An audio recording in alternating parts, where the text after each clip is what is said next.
PBO Art Academy. Bonjour, aujourd'hui pour la PBO Art Academy, une application de la technique de pouring. Vous savez, cette technique qui utilise le fameux médium de lissage, le pouring médium, qu'on va mélanger avec de la peinture en ayant choisi 3 couleurs, cette fois-ci iridescentes, de belles couleurs nacrées, pas d'huile de silicone. On va faire une application en utilisant uniquement et en valorisant ce côté waouh, iridescent des peintures. D'accord ? Allez, on y va, c'est parti. On va utiliser 4 gobelets pour servir de plot, pour surélever le support. J'ai choisi une toile pour aujourd'hui.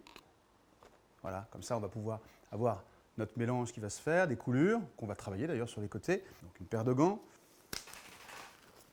Voilà, c'est préférable. Et ensuite, pour chacune des couleurs, donc on va, dans un gobelet, verser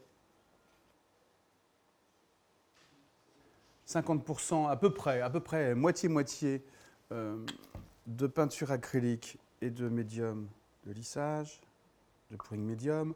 Ces 50% là sont valables parce que j'utilise une peinture avec une forte viscosité et donc en fonction de la peinture que vous utilisez, vous changerez les proportions. On mélange bien, c'est important, bien mélanger. Le médium de lissage qui est blanc laiteux va devenir transparent, on va restituer la couleur d'origine, il n'y a pas de problème, pas d'altération de la couleur, ça ne jaunit pas dans le temps non plus. Vous mélangez bien. Et là, il y a une étape importante, c'est l'épaisseur finale. C'est super important d'avoir quelque chose de suffisamment lisse pour qu'on puisse travailler les formes ensuite.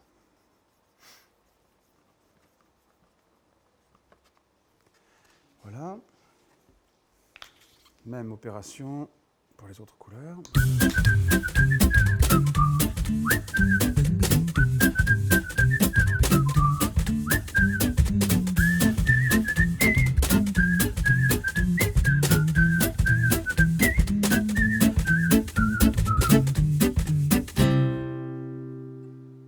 Maintenant, on va créer nos différentes zones. L'idée, c'est quand même toujours de superposer les mêmes couleurs avec le même rythme, au même endroit, et après de travailler la fluidité de l'ensemble.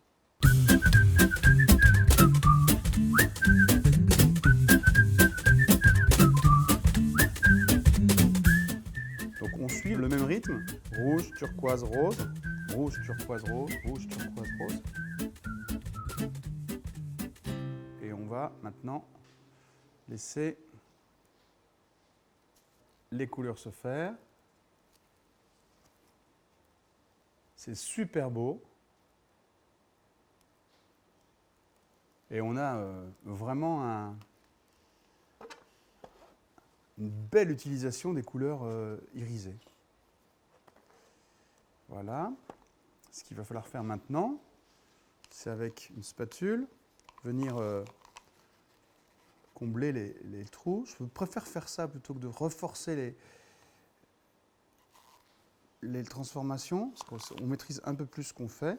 Et puis, vous comblez les bords, parce que les bords ne sont pas tous remplis de peinture. L'intérêt de couvrir, d'abord, c'est que vous finissez votre travail de tous les côtés, et puis qu'on masque, on recouvre complètement le support de peinture. Voilà, maintenant, donc un petit coup de sèche-cheveux pour figer cette configuration qui nous plaît bien.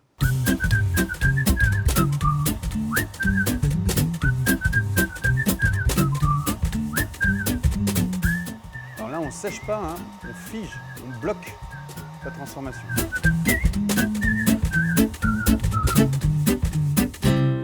Voilà, la fixation en fait est terminée. Pas le séchage, hein. Le séchage il va prendre définitif, c'est entre 1 et 8 jours, voilà, en fonction de l'épaisseur et de la fluidité. Là c'est assez fluide, comptez une bonne semaine pour le séchage définitif. Le tuto est terminé, on se retrouve bien sûr pour plein d'autres découvertes de cette technique de pouring médium. À bientôt.